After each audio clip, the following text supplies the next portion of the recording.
what I wanted to take the time to show you is this is actually a shear, like a shear pin bolt.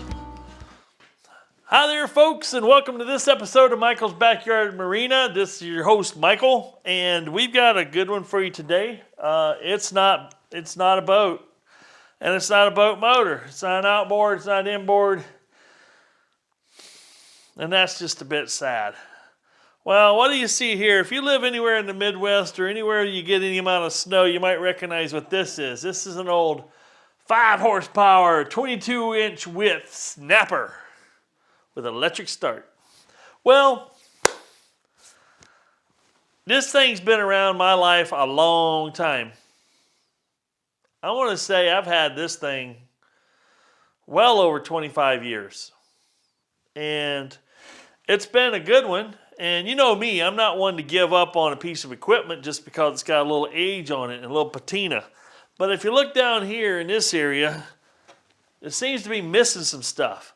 Well, I was out snow blowing today. It hurts me to say it.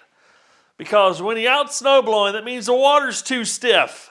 And I can't get my outboards in the water and, have some outboard fun. But, well, you got to live with where you live and deal with what you got, and that's what I'm doing. We had some blizzard-like conditions. I mean, we had in some sub-28-degree wind chill where the actual temperature was like -10, and the wind chill was -27 and 30, and it was nuts. Then we got a nice gentle, it warmed up to 2 to 3 degrees, and we got 3 inches of snow that just came straight down with no wind, and we're thinking, that's beautiful. Man, need to check myself before I wreck myself. Well, anyway, if you got a snapper that just stopped blowing. Now what I had here, this has got the auger here that brings the snow in, and this got the little flapper do in here that sends it out into the yard further. And for the past, you guys are going to laugh at me, but the last 3 years, yeah, it's been 3 years. Now keep in mind, snowblowers don't get used that often.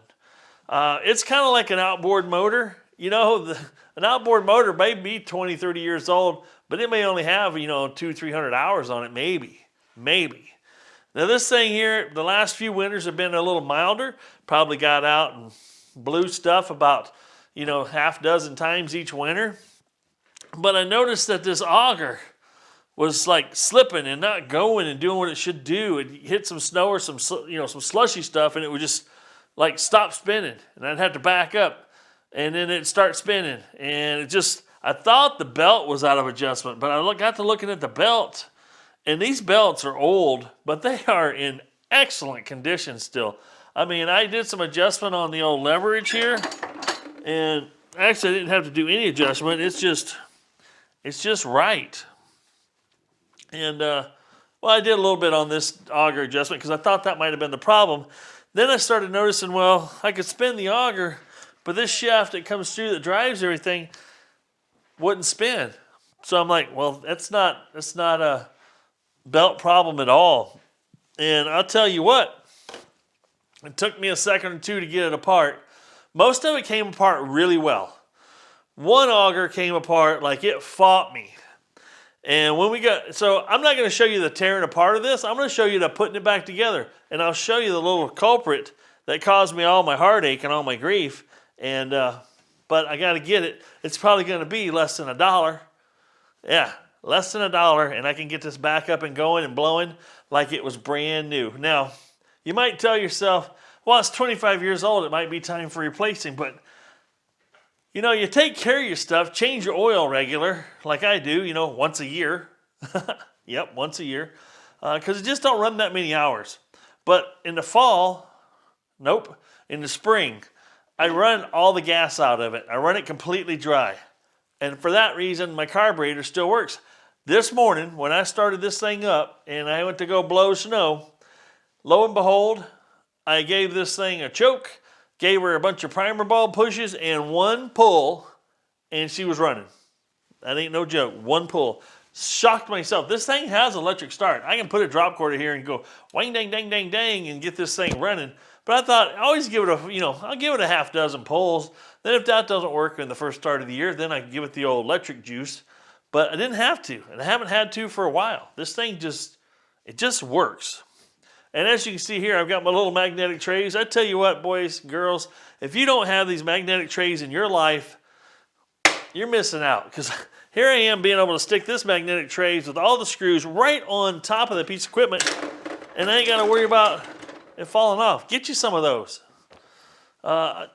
Sometimes they go on sale for like $1.50, $2. Get you some. This is some Pittsburgh Automotive. This came from Harbor Freight. Get you some. All right. Well, now that we're let's get busy. I'm going to show you the piece that broke, and then I got to get me a new one tomorrow when all the stores are open again. And I'm going to go ahead and show you how I put it all back together, so you don't have to be scared of this stuff. You know, somebody put it together. Somebody like yours truly or yourself can take it apart and put it back together. Now, if it ain't broke, fix it till it is. Well, this is broke, so we're going to keep fixing it till it's, let's just say it's going to be less broke. All right? Let me show you the culprit of what broke. Now, what you're seeing here is what they call a Woodruff key. And look at that. Isn't that pretty? Simple, elegant, powerful. What happened, though, was that Woodruff key drives this little worm gear here. And this sheared off. It broke it right in half. Didn't hurt the gear at all. Shocked me. But this is also a soft metal Woodruff key. Now I'm going to tell you how this ended up breaking. And you guys are going to think I'm silly, but it's true. And it's accurate. You can take my word. You can take it to the bank is what I'm saying. So there you go. That's what broke. That little key shut me down. But it's also an easy fix to put back together. Now, I'm as guilty as the next guy for not putting grease on grease zerks as often as I should. And these augers, whoops, sorry about that. These augers have a grease zerk on them. And they have a shear pin. A shear pin, which I would call just a soft bolt. You know, not even a grade 5. Go with softer bolt as you can get. But the grease zerk is designed for one thing. Keeping this thing from freezing to the shaft. Now what I had a problem with is I had this froze to the shaft. And I had a heck of a time getting the other auger off. I got it off. I had to massage on it with my hammer a bit. But what had happened is this auger, this shaft's down here spinning. These two auger blades, right? And what happens when you don't have it greased well enough is it starts to rust. And it can rust in there, and then it sticks to that shaft. And then that shaft and that rust becomes a stronger bond than that shear pin. And what gets caught in here and is supposed to shear and break off, you know, break that pin, there's a reason for it. It's so it doesn't break something else. Like inside my gearbox here, it sheared that Woodruff key. Now, that could have been a lot worse. That could have destroyed this gear or the brass gear. Could have just split it. And then I'm down. I'm not sure if I can get parts for this thing still, but I think I can. But what I didn't do is grease it often enough, and that's shame on me. But we're going to put it back together with a whole bunch of good old, you know, waterproof grease, some marine grease. And so that way when it shears, it can shear and spin and shear the pin on the shaft versus shearing a key or shattering a gearbox. So, so to make it more outboard related, you know the old shear pin that you got on the older outboards that has a shear pin on there? That's what that's designed for. It's designed to shear that pin and not destroy the shaft or your prop or your gearbox. And that's what this is all about. Now some people might go, I'm going to put a hardened bolt in there and this ain't going to never break again. Well, get yourself something stuck in there and watch what breaks when that pin don't shear. Yeah, changing the shear pin out can be a pain in the butt, but changing the whole gearbox out or destroying and junking your whole snowblower as a result, well, all I got to say is pick your poison. Well, I'm going to get me a key, and then we're going to get back to putting this back together, and I'm going to get you in close and show you some of the assembly of it, and we can see if we can make this thing last another, I don't know, 10, 5, 20 years. It's all in how I take care of it. She's due for an oil change, so as soon as I soon as I get it all back together, I'm gonna warm it up again, and then we'll get that oil drained out. We'll top her off some good old straight weight 30 weight. Yep. All right. Be right back. There, we got those surfaces smooth, ready to take on the gearbox here. That's how this goes together. Pretty slick, pretty easy. And we gotta do a couple of things. This might seem a little clumsy while I'm doing it, but this has gotta have this O-ring fit right up in here. So I'm gonna put this thing together like this. Well, that seems pretty easy, don't it? But I want to put some grease under here first. Okay, it's a little test fit. I think this is going to go a little slicker than I thought, but we'll see. All right, now this had a washer, a thrust washer on both sides of this gear. So I'm going to make sure I got grease on both sides of this.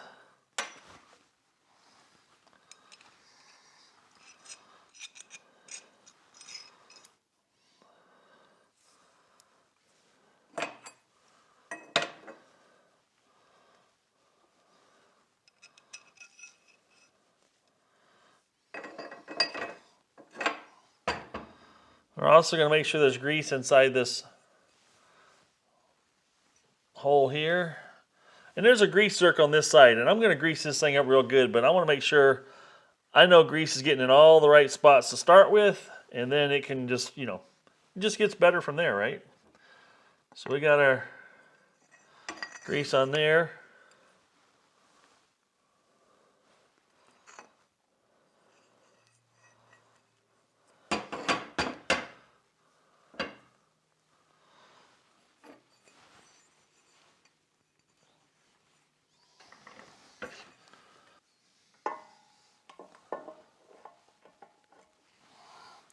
Now you might think it goes this way, and you'd be completely and utterly wrong, because you got to see that the center of this shaft has got to be the center of this. Maybe that is right. Is that right? That looks right. Oh, now get this on the right side of things. Now you guys might think, hey, he knows what he's doing. I don't. I just, you know, I just do it as I go.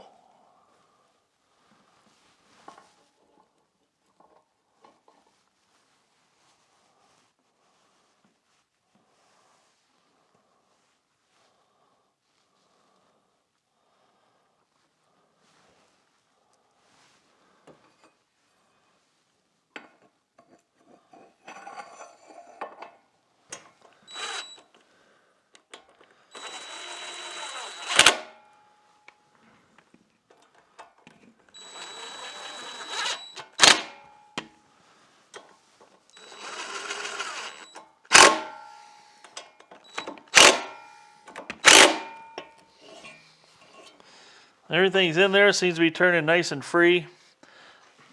I'm going to bring you around the other side here. As you can see here, there's a grease zerk here, and there's also a hole here that I took a screw out of. This hole is nothing but a plug, so I don't know the rules and regulations on this, but I figured I'll just squirt this thing here full of grease, if I can get this on there. This is where power grease gun would be very handy. But we're just gonna keep squirting this and rotating this around.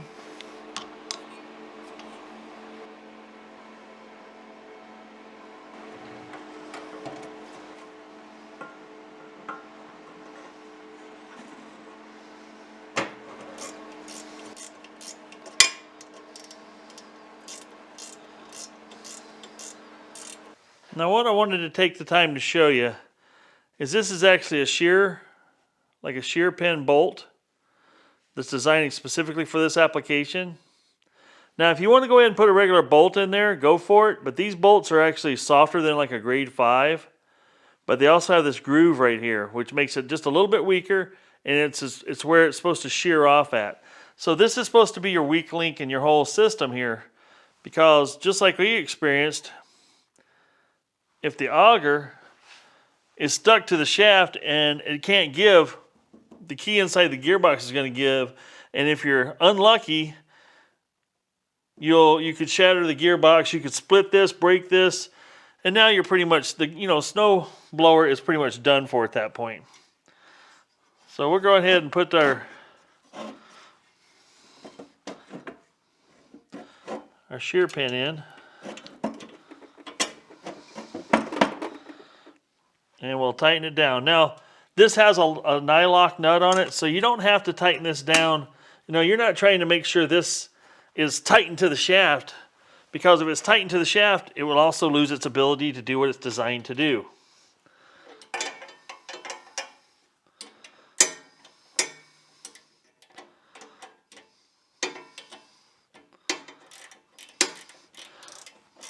So all we want to do is bring this down just till it makes contact with the tube, because that nylock bolt or nylock nut is going to prevent it from falling out.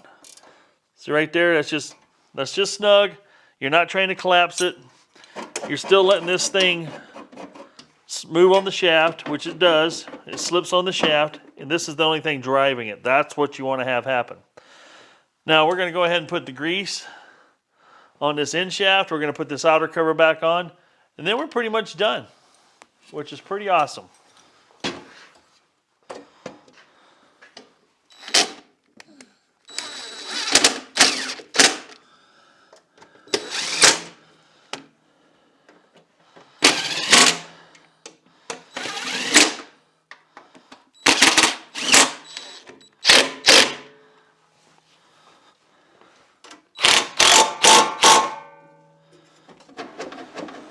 Well, we've got it all back together, all greased, all done up properly. Now let's go ahead and flip the gas back on. How much gas do I have left? Just enough. About ran a whole tank of gas out the last time I snowblowed. We're going to bring the choke to full on, throttle up a little bit, hit the primer bulb about 5 to 6 times.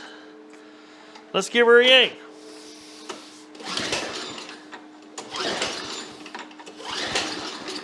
Oh, she wanted to go.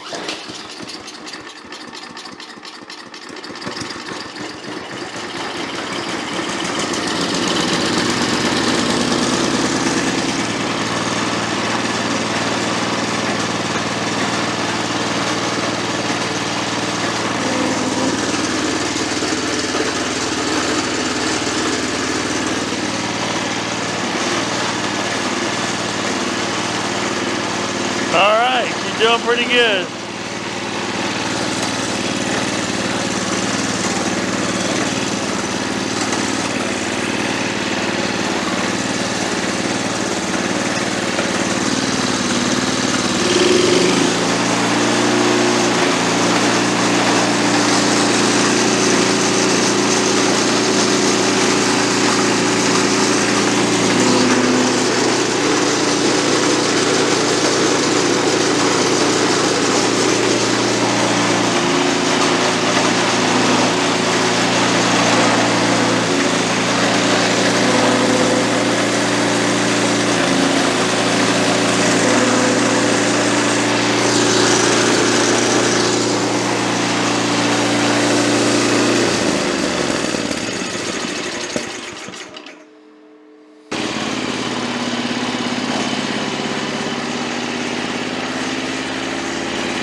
folks. Ready for the rest of the season. I haven't been able to go through snow that deep for a long time. For about 3 years, ago, I sheared that key and I just thought the belt was slipping, but it turns out it was a key the whole time. But now for the next 4 or 5 times I have to snow blow, it's going to be a breeze, because hopefully this winter's going to be over after about 3 or 4 more snow blowings. Or maybe I'd be happy if this thing sat for 10 years and I didn't have to use it. But when you live in the Midwest, you got to deal with some snow. So I hope that was helpful for you folks. I hope somebody found it informative. The snow blower, kind of get an idea how it's supposed to work. And the things that can happen if you don't maintenance it properly. Now, I got grease all over everything that needs to be greased. Because what happens when you put it away like this, it's covered in snow. Water runs off of it. Water runs into places where if you got grease there, water can't creep in. So you better bet you a couple times a winter I'm going to be pumping those auger things full of grease just to make sure they don't seize up on the shaft, because if I had to cut that off, that would have been terrible. I'd had to, possibly ruin the auger. I might would have had to split it, maybe re-weld it. I don't know, but it wasn't going to be as purty. I had to beat the crap out of it to get this thing off. And I tell you, the hardest thing on a snowblower, and you guys may not believe it, rocks, sticks, and frozen dog turds. You heard it from me. Those are rough on these old things. But anyway, the old 25-plus-year-old snapper, good for another season. And if you folks are watching this video and you watched it this far, you're a special breed and you like watching what I do, and I appreciate it. And I want to give one of you a hat. So anybody that leaves a comment on this video is going to win a hat. So, and usually when I do a giveaway, my glasses need cleaned so bad. When I do a little giveaway, and it's going to be a camouflage hat that says RMD Creations. If it ain't broke, fix it till it is. And it's got American flag underneath the bill. And whoever the winner is, like I gave the last one away, asked if I could sign the underside of the hat. So I sent that to them, and I sent them another hat on top of it. I had a few extra of those super clean hats. I sent them, so that person won 2 hats. Don't know if I'll do that this time, but there again, not all my videos are going to be about outboards, but a generous amount of them will be. This is one that, hey, the marina needs to keep the driveway clear and the pathways clear so I can come out to the shop without, breaking a hip or something. And, but yeah, I actually enjoyed this a little bit. I don't like things when they break, but if they're going to break, I like to be able to fix them. And you can fix yours too. Just, these things are simple. All this stuff is relatively simple. A few nuts and bolts and a few, I didn't use really any specialty tools here other than my big hammer. And I beat the crap out of that material. I didn't show that on video, how I took it apart. But I had to beat on that tube a lot on my anvil and stretch that metal out to get that auger off the shaft. We cleaned it all up. We greased it all up. And I think we're ready for a while more. I'm happy with how it turned out. I haven't been able to just walk through snow that way for a while, and you can't tell, I'm excited about it now. I'm not afraid of that slushy snow, because this thing has been able to always do pretty decent on slushy snow. Not all snow blowers do. One of the big advantages this one has, ouch, just hit my heel on this 9.5 horse old pancake booger here. I'm going to show you something real quick. So as you can see here, this one has a chute that's all open here. Some of those have a tube that come up. The tubes are okay till you get to that slushy stuff, and that tube packs up with snow. This one here, the auger blades are right there. And this here, when it gets slushy, it can actually, come out and just fall out. Anyway, if you're thinking about buying a snowblower, might be a feature you want to look at.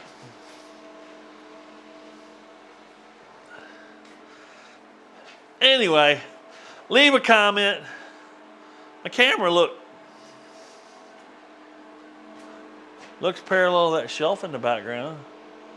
That's better. But leave a comment, any kind of comment, preferably positive.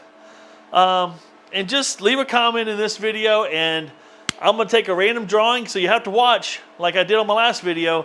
I won't tell you the winner until a video or 2 or 3 from this one.